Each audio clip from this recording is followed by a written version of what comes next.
Alabama will be in a state of teal in September for ovarian cancer awareness. The Birmingham sign here at Regions Field will glow teal September 2nd in honor of the State of Teal campaign. The sign will remain lit for 1 week. I'm Amelia Bennett in Birmingham. The UAB Blazers and coach Bill Clark start off their 2014 season with a win over Troy University.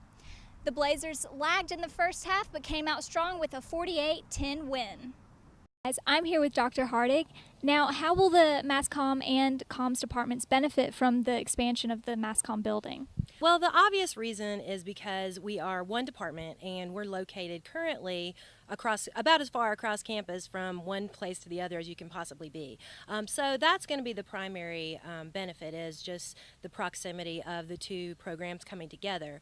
There have been a lot of initiatives that are ongoing that have been going on for the last couple of years since we became officially the Department of Communication, including the PR minor, hoping to get the minor into a major. And as soon as we do that, we're really going to need to have all of the faculty and the students in one place, because it's just so much easier. And really, I think that's the best thing. We're growing so fast. We have the second largest department in the College of Fine Arts, and we have the largest minor in the entire university now with PR. So with those numbers comes a need for space, obviously, and so that's going to be probably the best benefit. And how much money was donated, and who was it donated by? Well, we were very fortunate to get a leadership donation of $250,000 from Mike Strong and John Paul Strong. Both of those are alumni of the university. John Paul is actually a communication studies graduate from 2002, and so he's probably really going to get to see the benefit of that. But they made a leadership donation, which means that they've committed to helping donate the rest of the money to get the renovations completed. And what are some things that we can expect to see with the expansion? Well, we hope to have at least 2 classrooms, because we need to replace the 2 that we have over in Reynolds for communication studies. We'd like to have a lab. Of course, we need the faculty offices, and I'm not really sure. We're so in the very beginning stages of everything, but hopefully it's just going to be able to allow us to relocate over to this side of campus, in addition to adding some space for the new students and the growing numbers that we have in our program. All right. Thank you, Dr. Harding.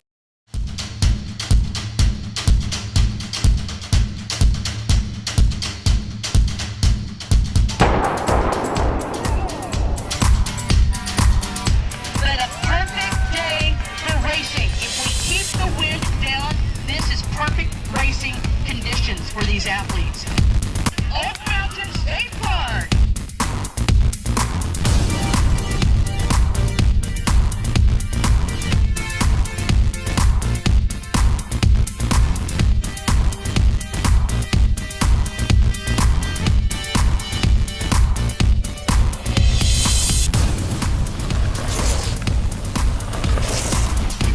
It is Josiah.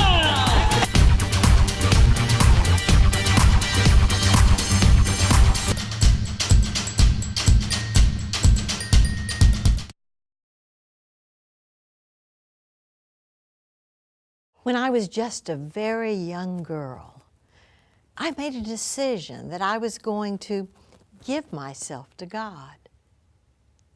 Now, I know there are those who, if they'd known, would have said, well, what can God do with you? You're just a little girl, and when you grow up, you'll only be a woman. But I knew that women were important. Then one day I said, you know, God, I can't be a priest.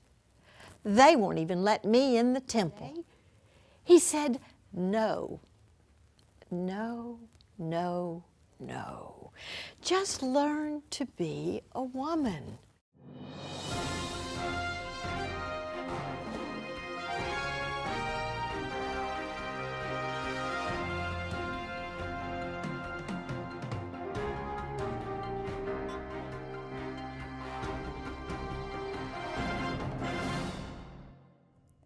Hello and welcome to the final Falcon Weekly of the semester. I'm kind of sad about that. I'm Sloan Gibby. And I'm Kayla Guillo. Thanks so much for joining us. This week is finals week, so grab your favorite pen and get the coffee maker brewing. Finals week is April 28th through Friday, May 2nd. Be sure to check the final exam schedule to see when your finals will be. We've placed a copy of the schedule on our Facebook page. If you're a graduating senior, make sure your professors have your grades turned in by Wednesday, April 30th at 3 p.m. All other grades must be posted online by Monday, May 5th. And you can kick off your Sunday night cram session with a hearty meal in the CAF. During finals week, the cafeteria will host a midnight breakfast for a late night snack and study break. Food will be served this Sunday at 10 p.m. until midnight. With students across campus hitting the books for finals, Carmichael Library is extending its hours. Saturday, the library will be open from 10 to 5.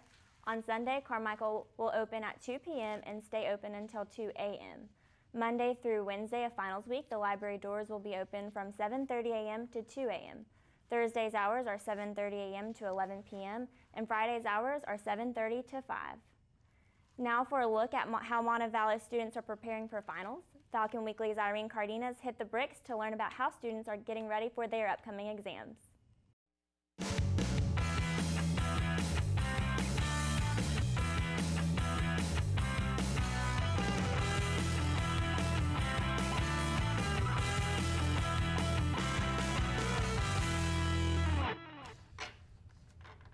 Hello and welcome to Falcon Fever. I'm Lauren Altaffer. And I'm Chloe Allen. Thanks so much for joining us. Let's kick things off with soccer news. Both the men's and women's teams have been flying high as their seasons come to a close. After the men's team beat North Georgia 4-0 and the women's team tied, the Falcons packed their bags to finish the year on the road. Now let's catch up with the cross-country teams. Cross-country correspondent Devin Cooley joins us at the studio. How's it going, Devin? I'm doing well. Thank you for having me. After a season full of record-breaking runs, both the men's and women's teams headed to Americus, Georgia for the Peach Belt Championships. The women took to the trail first at the event. Freshman Cheyenne Thompson set the pace for the day with her new school record time of 21 minutes and 47 seconds in her second-place finish. That time makes her the first women's cross-country runner in school history to run a 6K race in under 22 minutes. We strive to bring you all the latest Montevallo sports news, in the studio and in the field. Working hard to keep the spirit. This is Falcon Fever. This is Falcon Fever. Falcon Fever. This is Falcon Fever.